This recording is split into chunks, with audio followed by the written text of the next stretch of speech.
And we are eagerly waiting. Ma'am యాక్టర్‌గా కాకుండా క్యారెక్టర్‌తో మాట్లాడతాను అంటూ ఉంటారు ఎప్పుడు. బట్ యాక్టర్‌గా హౌ స్పెషల్ 'పైలం పిల్లగా' మీ జర్నీలో? యాక్చువల్లీ చాలా స్పెషల్ అండి. ఐ థింక్ 22లో కదా సార్ మనం స్టార్ట్ చేసాము. అప్పుడు యాక్చువల్లీ నేను I was going through one of the lowest phases in life జనరల్‌గా. సడెన్‌గా నాకు ఈ మూవీ నుంచి కాల్ వచ్చింది.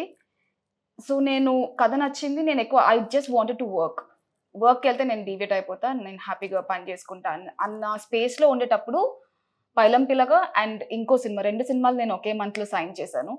'పైలం పిల్లగా' 1 మంత్‌లో అటెస్ట్ స్ట్రెచ్ ఫినిష్ చేసేసాము. So, that was like fantastic experience. So, నా హోల్ లైఫ్ జర్నీలో యాక్టర్‌గా నేను చేస్తున్న జర్నీలో 'పైలం పిల్లగా' డెఫినిట్‌గా ఒక స్పెషల్ ప్లేస్‌లో ఉంటుంది. బికాస్ అది నాకు ఎమోషనల్‌గా చాలా పికప్ ఇచ్చింది.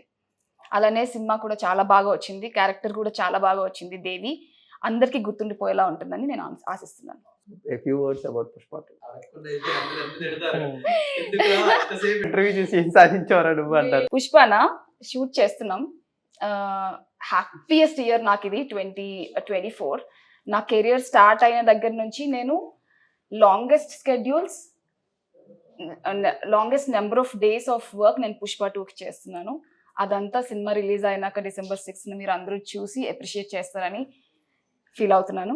So wish me all the best and cinema release అయినాక మాట్లాడుకుందాం. ప్రశాంత్ వర్మ గారు అది కూడా ప్రశాంత్ వర్మ గారు మొన్ననే కదా అనౌన్స్ చేశారు మోక్షజ్ఞ గారిది. ఐ థింక్ తర్వాత మాది కూడా చేస్తారు అనుకుంటా. సినిమా షూటింగ్ అయితే అయిపోయింది. సూన్ లాంచ్ కోసం వెయిట్ చేస్తున్నాం మేము కూడా.